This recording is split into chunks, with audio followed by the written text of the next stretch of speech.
जय माता दी। स्वागत है आप सभी का एक बार फिर से। दोस्तों, नवरात्रि के किसी भी दिन इस पौधे को जड़ से उखाड़ कर ले आना, तत्काल गरीबी मिट जाएगी।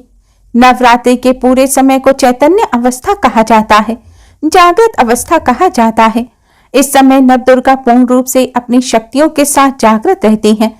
दुर्गा माता पृथ्वी लोक पर आती हैं।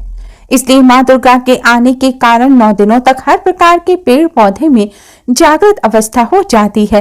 अर्थात माता के आने के कारण ये जागृत हो जाते हैं, चैतन्य हो जाते हैं। अर्थात जितने भी पेड़ पौधे हैं, जड़ी बूटी हैं, ये अपना प्रभाव तत्काल ही दिखाते हैं। पेड़ पौधे हमारे लिए परम पूजनीय है। हमारे हिंदू धर्म में पेड़ पौधों की पूजा की जाती है। आपने देखा होगा, वट सावित्री व्रत में माताएं और बहनें वट वृक्ष का पूजन करती हैं। हिंदू धर्म में पीपल वृक्ष का भी पूजन किया जाता है, क्योंकि हमारे पुराणों में पेड़ पौधों को अध्यात्म के देवता कहा गया है। पेड़ पौधों में देवी देवताओं का वास होता है, देवी देवताओं के प्राण बसते हैं। हमें पेड़ पौधों की पूजा करनी चाहिए। पेड़ पौधे हमें प्राणवायु प्रदान करते हैं। दुनिया भी पेड़ पौधों की वजह से ही चल रही है।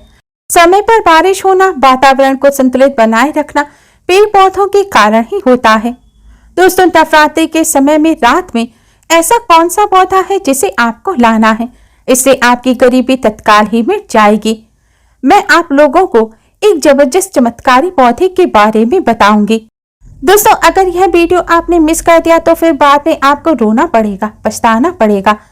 इसलिए इस वीडियो को एंड तक जरूर देखें, क्योंकि नवरात्रि पर्व ही वह समय होता है जिस समय पेड़ पौधे, जड़ी बूटी पूर्ण रूप से जागृत अवस्था में होते हैं। जागृत चीज ही हमेशा प्रभाव दिखाती है।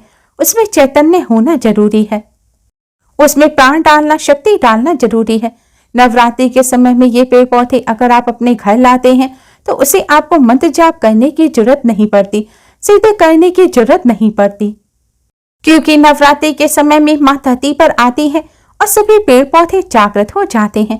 तो आइए दोस्तों, जानते हैं कौन सा पौधा है जिसे नवरात्रि के समय में आपको अपने घर ले आना चाहिए। यह पौधा आपकी गरीबी को मिटा देगा, दुर्भाग्य को दूर कर देगा।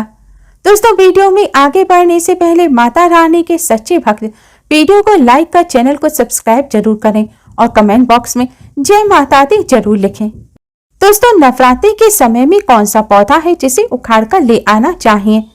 पहला पौधा है सहदेवी का पौधा। दोस्तों, दैहिक, दैविक और शारीरिक किसी भी प्रकार के कष्ट को आप तत्काल दूर करना चाहते हैं तो सहदेवी का पौधा रामबाण से भी अमोघ रूप से काम करता है। सहदेवी का पौधा दैहिक, दैविक और भौतिक सभी प्रकार के कष्टों को तत्काल दूर कर देता है। तंत्र शक्ति एवं भौतिक सुखों को प्रदान करने के कारण इस पौधे का नाम देवी पद से प्राप्त हुआ है, इसलिए इसे सहदेवी कहा जाता है। यह समस्त वनस्पतियों की देवी है, माँ है। ग्रामीण इलाके में यह बहुत आसानी से देखने को मिल जाता है। शहर में भी बंजर सूखी जमीन पर यह पौधा अपने आप ही उग जाता है। यह पौधा खेत खलियान में, नहर, नदी के किनारे पर बहुत ही आसानी से मिल जाता है। दोस्तों, अब मैं आपको इसके लाने के फायदे बताऊंगी और इसे कब लाना है और कहाँ लगाना है। दोस्तों, हमारे धर्मशास्त्र कहते हैं कि तुलसी के गमले के साथ अगर सहदेवी के पौधे को लगा दिया जाए और इसकी पूजा की जाए तो सभी प्रकार के अलौकिक सुखों की प्राप्ति होती है। तुलसी के पौधे के साथ अगर इसको लगा दिया जाए तो इसका प्रभाव कई गुना बढ़ जाता है, क्योंकि इस पौधे को साक्षात माँ दुर्गा का स्वरूप कहा गया है। इसे देवी पद प्राप्त है। यह सभी प्रकार की बीमारियों को दूर करने में समर्थ माना जाता है। यह सभी प्रकार की सिद्धियों को देने वाला कहा गया है। अब मैं आपको पुराणों में लिखी इसकी जानकारी बताऊंगी। हमारे वनस्पति शास्त्र, तंत्र शास्त्र में इसके कुछ चमत्कारी उपाय बताए गए हैं। अगर आपको अनिद्रा की बीमारी है, नींद नहीं आती, तो आप इस पौधे को अपने बेड के नीचे रखकर सो जाइए। अगर बेड के नीचे रखने की जगह ना हो तो इस पौधे की जड़ को आप अपने तकिए के नीचे रखकर सो जाइए। ऐसा करने से गहरी नींद आती है। आप इसको अपने तकिए के कवर के अंदर भी रख सकते हैं। अनिद्रा की बीमारी को दूर करने का ये बहुत ही रामबाण उपाय है। दोस्तों, इस पौधे को हाथ में रखकर अगर मंत्र जाप किया जाए तो मंत्र जल्द ही सिद्ध हो जाता है। यहाँ तक कि भूत, भविष्य, वर्तमान तक की सिद्धि प्राप्त हो जाती है। दोस्तों, इसके पौधे की जड़ को घिसकर तिलक लगाने से सम्मोहन शक्ति बढ़ती है। जैसे आप किसी को वशीकरण करना चाहते हैं, आप किसी बड़े पद पर हैं और आप चाहते हैं कि सब आप पर मोहित हो, आपकी बात से सब इम्प्रेस हो, आपकी बातों का सब पर अच्छा प्रभाव पड़े।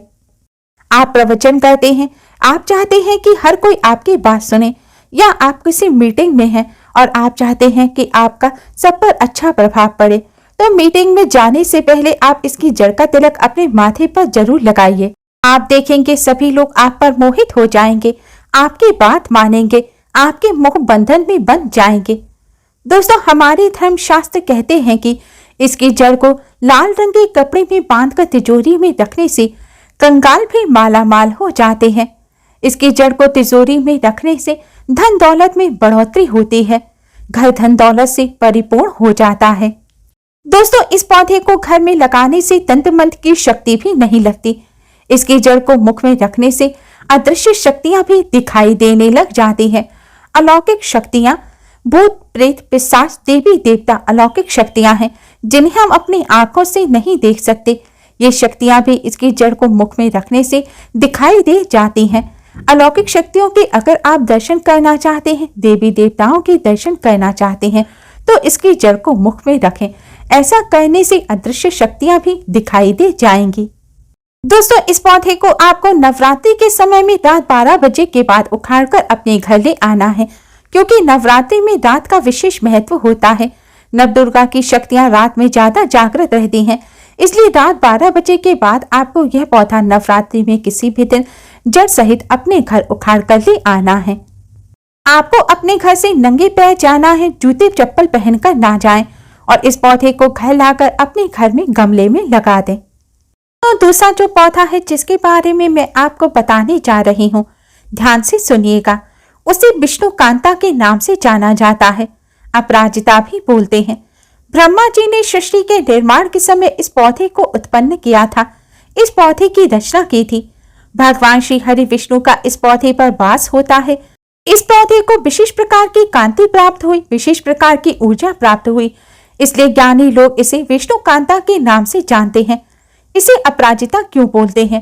क्योंकि इसके गुण ही ऐसे हैं।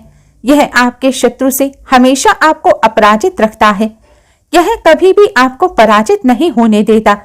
इसलिए इसको घर में लगाने से अलौकिक और चमत्कारी शक्तियों की प्राप्ति होती है। दोस्तों, इसको मुख में दबा करके अगर आप अपने शत्रु से लड़ने जाते हैं, जैसे कि आप सेना वर्ग में हैं, आप शत्रु से लड़ने जाते हैं, तो आप शत्रु को आसानी से पराजित कर पाएंगे। यदि कोई आपका शत्रु है, आप पर तंत्र बाधा कर रहा है, आपको परेशान कर रहा है, आप अगर इसकी जड़ को मुख में दबाकर रखेंगे तो आपके शत्रु भी आपसे पराजित हो जाएंगे, तंत्र विद्या वापस उन्हीं पर हो जाएगी।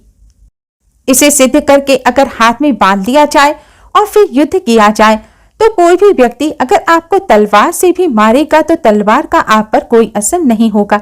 ये पौधा माँ लक्ष्मी को प्रिय होने के कारण इसे नवरात्रि के समय में घर में लाने से सुख संपत्ति और नाना प्रकार के भोगों की प्राप्ति होती है। इस पौधे को आप साधारण मत समझिए, ये पौधा विष्णु कांता है, इसे अपराजिता बोलते हैं। ये साक्षात माँ लक्ष्मी का स्वरूप है, इसमें स्वयं माँ लक्ष्मी का वास होता है। नवरात्रि के समय में इस पौधे को घर में लाने से जैसे जैसे पौधे में वृद्धि होती है, जैसे जैसे इसकी पत्तियां बढ़ती हैं, जैसे जैसे इसमें फल फूल आते हैं, वैसे ही व्यक्ति के घर में धन धान्य की भी प्राप्ति होती है, व्यक्ति के घर में धन दौलत की बढ़ोतरी होती है। इस पौधे के पुष्प को नवरात्रि के पंचमी के दिन, ध्यान से सुनिएगा, इस पौधे के पुष्प को नवरात्रि के पंचमी के दिन माँ स्कंदमाता को चढ़ाने से सभी प्रकार की सिद्धियों की प्राप्ति हो जाती है, सभी प्रकार के भोगों की प्राप्ति होती है। अगर आप चाहते हैं आपको सभी प्रकार की सिद्धियां प्राप्त हो जाएं, तो नवरात्रि के पंचमी के दिन इस पौधे के सफेद कलर के पुष्प को माँ स्कंद माता को जरूर चढ़ा देना। आपको इसकी मैं गारंटी देती हूँ कि इसको चढ़ाने से माता आप पर प्रसन्न हो जाएंगी और आपको सभी प्रकार के अलौकिक सुख प्रदान करेंगी, आपके सभी प्रकार के मनोकामनाओं को पूर्ण कर देंगी, आपकी सभी प्रकार की जो कामनाएं हैं उन कामनाओं को सिद्ध कर देंगी। इस पौधे को आपको नवरात्रि में सूर्य उदय से पहले लेकर आना है। दोस्तों, इन दोनों चमत्कारी पौधों के बारे में मैंने आपको बताया है, इन्हें आप नवरात्रि में किसी भी दिन ला सकते हैं। आप इन पौधों को लाने से पहले अच्छे से धूप दीप दिखाएं और साथ चलने की प्रार्थना करें। आपको नवरात्रि में निमंत्रण देने की जरूरत नहीं है। नवरात्रि के समय में आप इन पौधों के पास जाएं और प्रार्थना करें कि हे पौधे महाराज, मैं आपको इस कार्य के लिए लेने आया हूँ। हे देवी माता, मैं आपको इस कार्य के लिए लेने आई हूँ। और आपकी कोई मनोकामना है जिसके लिए आप पौधा घर ला रहे हैं तो वह मनोकामना कहें। गरीबी मिटाने के लिए ला रहे हैं तो वह बोले। सुख समृद्धि धन वैभव के लिए ला रहे हैं तो बोले कि घर में सुख समृद्धि के लिए मैं आपको लेने आई हूँ। कृपया आप अपनी सभी शक्तियों के साथ मेरे साथ चलें और फिर आपको इस पौधे पर थोड़ी सी अक्षत यानी कि साबुत चावल चढ़ा देने हैं। फिर छोटा सा दीपक जलाकर आपको धूप दिखा देनी है और फिर प्रार्थना करने के बाद, माता रानी से प्रार्थना करने के बाद आपको इस पौधे को जड़ से उखाड़कर अपने घर में लाना है और गमले में लगा लेना है।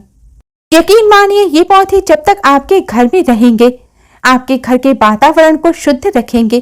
किसी भी प्रकार की तंत्र बाधा आपके घर में नहीं लगेगी। आपके घर में कभी भी अलक्ष्मी नहीं आएगी।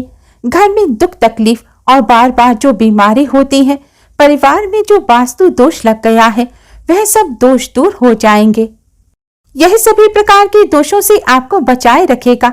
आपकी आध्यात्मिक उन्नति होगी, आपको तरक्की मिलेगी, आपका दुर्भाग्य सौभाग्य में बदल जाएगा। उम्मीद है दोस्तों आपको आज की ये जानकारी पसंद आई होगी। वीडियो को लाइक कर अपने फ्रेंड्स के साथ शेयर जरूर करें।